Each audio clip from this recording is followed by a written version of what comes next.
imprescindível que um líder seja movido pela oração, mas é muito difícil quando alguém, em defesa do mal ou do bem, se deixa levar pela emoção. Um enredo interessante, mas também bem complicado, é no capítulo de hoje de Josué apresentado. Este é o canal Bíblia e Poesia, você é muito bem-vindo aqui e nós vamos apresentar hoje o capítulo 22 do livro de Josué. Se você ainda não é inscrito, faça logo sua inscrição, porque todos os dias um vídeo novo vai ao ar. E a palavra do Senhor começa dizendo: algumas tribos foram chamadas pelo líder do povo, Josué, que foram os gaditas e também os rubenitas e a meia tribo de Manassés. E então, com muita alegria, foi que Josué lhes falou: vocês fizeram tudinho como o Senhor lhes ordenou. E durante muito tempo e até hoje, vocês aos irmãos não abandonaram, mas cumpriram sua missão que o Senhor colocou em suas mãos. E avante a sua missão vocês levaram.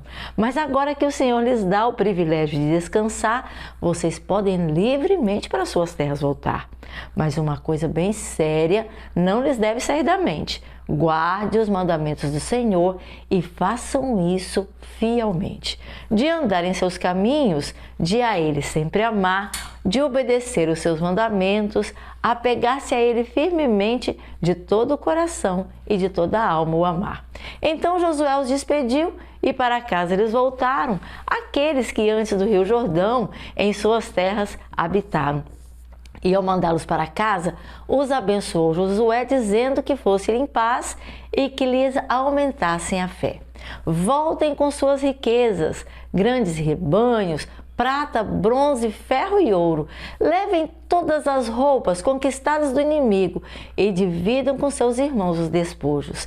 Assim, as tribos de Ruben, de Gade e a metade da tribo de Manassés deixaram os israelitas em Siló e voltaram para a sua própria terra, de acordo com o que ordenara Moisés. E quando chegaram em Gilelote, em Canaã, perto do Jordão, as tribos e meias que estavam juntas executaram uma importante ação. Vejam o que eles fizeram: construíram um imponente altar bem ali, junto ao rio Jordão.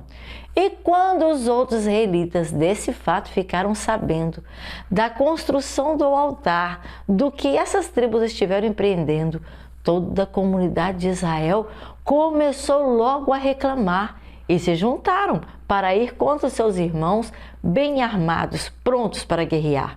Então os enviaram Finéias, filho do sacerdote Eleazar, e com ele enviaram 10 líderes para que pudessem entender pontualmente o que estava entre eles a acontecer.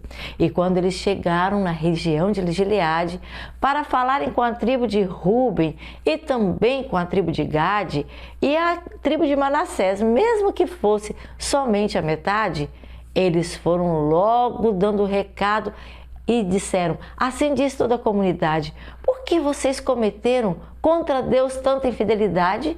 Como foi que do Senhor vocês vieram a se afastar, rebelando-se contra Ele e construindo um altar?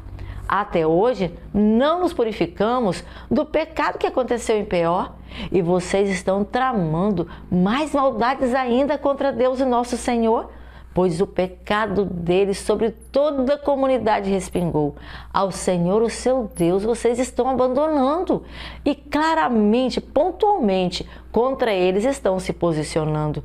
Se a terra que vocês receberam de Deus como propriedade ficar dessa forma contaminada, será mesmo uma grande calamidade. É melhor que vocês passem o Jordão para o lado de lá e terra entre nós, então venham para se apossar. Mas contra Deus e contra nós pedimos para vocês não se rebelar, construindo para vocês um outro, de qualquer forma qualquer altar. Quando Acã, filho de Zerá, foi infiel com as coisas consagradas, a comunidade de Israel por acaso não foi também afetada? E não foi somente a vida dele que naquele dia foi exterminada. Então as tribos de Ruben, junto com a tribo de Gade, a tribo de Manassés, aquela outra metade, respondeu aos líderes de Israel de modo claro, mas respeitoso: o Senhor, o nosso Deus, é Deus vivo e poderoso. Ele sabe e nós sabemos, e vocês saberão também, se nós agimos com rebelião com infidelidade no coração, então não nos poupe, nem a nós e nem a ninguém. Se o nosso próprio altar para esse fim foi construído, se para que holocaustos e sacrifícios sejam nele oferecidos, o nosso próprio Senhor contas disso nos pedirá. Mas o que nós estamos fazendo, nós queremos para vocês explicar. Nós a isso fizemos por sermos a Deus tão temente e não queremos que no futuro os seus filhos, os filhos de vocês, seus descendentes, dissessem ou abrigassem dentro do seu próprio coração que com o Senhor Deus de Israel, nós do lado de cá não temos nenhuma relação e digam, homens de Gade e de Ruben, entre nós e vocês é uma barreira, e o Senhor fez o Jordão entre vocês e nós uma fronteira. Vocês não têm parte alguma com o nosso Deus e Senhor, e assim os seus descendentes levariam os nossos descendentes a deixarem de temer o Senhor. Foi por isso que o altar nós decidimos fazer, não para holocaustos e sacrifícios sobre este altar oferecer, mas para que este altar sirva assim de testemunho entre nós e vocês e os nossos filhos no futuro, de que adorar o Senhor no santuário nós de fato continuaremos, e sacrifícios e ofertas de comunhão entre vocês nós apresentaremos. Assim, no futuro, seus descendentes, aos nossos não poderão dizer que parte com o Senhor Deus de Israel nós não poderemos ter. Porque essa réplica do altar que construíram os nossos antepassados, como testemunho entre nós e vocês, poderá então sempre ser relembrado.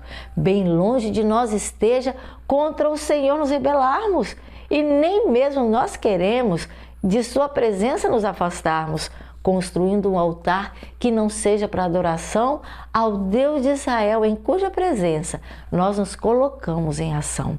E então, quando o sacerdote Finéias e os líderes da comunidade, os chefes das clãs dos israelitas, ouviram esta verdade, eles deram-se por satisfeitos. E Finéias então falou, Finéias era filho do sacerdote Eleazar, e ele disse, hoje nós sabemos que o Senhor está de fato conosco e ele não nos abandonou.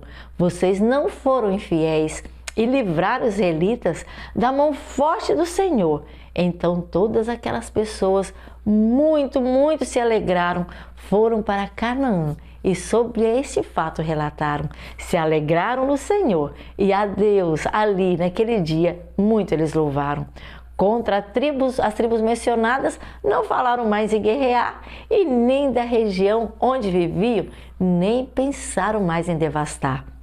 E o altar construído ali, um nome dos homens de Gade e de Ruben recebeu um testemunho entre nós de que o Senhor é Deus. Ó, meus queridos, nós vemos aqui uma situação que poderia ter terminado em tragédia. Ainda bem que houve comunicação. A comunicação é a chave do entendimento. Deus se comunica conosco e nos dá o poder também de nos comunicar uns com os outros. Às vezes a gente ouve falar um fato, ouve falar uma história, a gente vai replicando. Isso pode trazer sérias consequências para a nossa vida. Então, meu querido, mais uma lição, entre tantas lições que nós podemos aprender deste capítulo tão especial. Ouça, pense antes de responder, antes de agir e vá à fonte. Busque realmente de onde está vindo a fonte para você entender o que realmente está acontecendo. É a palavra de Deus nos trazendo alegria, nos trazendo claridade e nos deixando também mais reavivado por essa comunhão e essa clareza. Que Deus te abençoe, meu querido. Amanhã, pela graça de Deus, estaremos de volta. Até lá!